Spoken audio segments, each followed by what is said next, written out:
Hello and welcome to Viper Bites Monday Night Fantasy Musings. I'm coming at you each and every Monday here in the off season. Well, we'll see. This is kind of the pilot episode. If you're ever wondering what I'm like on 9 cups of coffee, this is what you are going to get. This is a true don't fact check me, bro, type show that we're coming at you here right now. We are going to get into the news that all broke down here on Monday, March 8th. Yes, we're going to talk about some of the biggest things that went on. We have some franchise tags. We got some suspensions. We got some more tags. We got, is he back? Is he not back? And we've got Russell Wilson traded.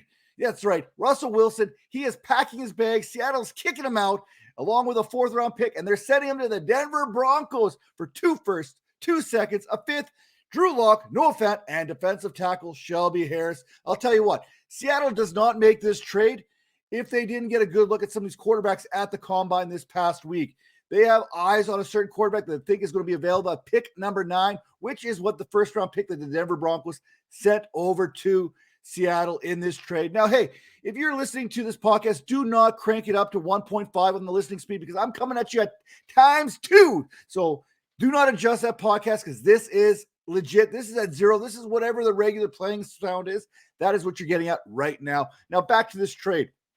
Russell Wilson, he is going to leave behind Tyler Lockett, who's probably going to be on the trade block now, possibly Chicago, maybe Vegas. Who knows where he's going to go? And DK Metcalf is going to be bluer than his hair dye for his hair there, man. Things are going to change in Seattle, and it's not going to be beneficial to the Seattle Seahawks moving forward. Hey, who knows? Odds-on favorite, according to Kelvin Ridley, the Broncos Super Bowl odds, they have increased drastically in this move. That brings us to Kelvin Ridley has been suspended for an entire year for betting on the National Football League. Hopefully he didn't take the over on Kyle Pitts touchdowns because that would explain that maybe he's not so good at betting. But hey, he bet $1,500 on DraftKings. Maybe you shouldn't make your name Kelvin Ridley, Atlanta Falcons as your DraftKings icon, your username. Probably not a wise decision, especially when you've been flagged. Hey, Chris Carter said it best. Have yourself a fall guy. I mean, throw a few bucks to your buddies. They can put those bets in for you. Now, speaking of more news, Aaron Rodgers is back with the pack. We think, kind of, maybe. I don't know. Rumor is 4 years, $200 million. I mean, early this morning, it was all about Aaron Rodgers signing with the Packers. And then all of a sudden, the Russell news broke there. And we were like, Rodgers like, whoa. I didn't sign nothing yet. Let's put the attention back on me. We need to talk more about Aaron Rodgers and my discount double check.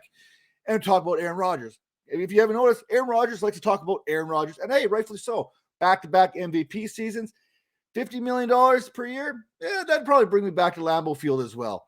Now, when we get into this, it is tagging season. A lot of guys were getting paid, including Rodgers' main man there, Devonte Adams. He received the franchise tag. Not a big shocker there. We knew that was coming. I mean, if you look at the wide receiver position, that wide receiver position on the tag was making a cool $18.4 million. He was not the only wide receiver that got tagged. I mean, we got guys like Chris Godwin, couldn't find a long-term extension with the Tampa Bay Buccaneers, so they tagged him. I mean, is the franchise tag making the National Football League less fun? I mean, we could have so many good free agents right now, but they're all getting tagged right now. Allen Robinson, unfortunately, not tagged because Chicago, they didn't feel that $18 million was worth Allen Robinson. Now, the big news here, we know guys like Orlando Brown, he got tagged by the Kansas City Chiefs. We know Jessie Bates, he got tagged by the Cincinnati Bengals. Those guys, no big secrets. Mike Williams, the Chargers, they didn't have to tag him because they paid him 4 years at $60 million. He got paid as well. But let's look at the tight end positions because there was tags upon tags that were handed out, and it's probably for a good reason. Last year, we saw Jonnu Smith hit that big-time deal with the New England Patriots, $12.5 million.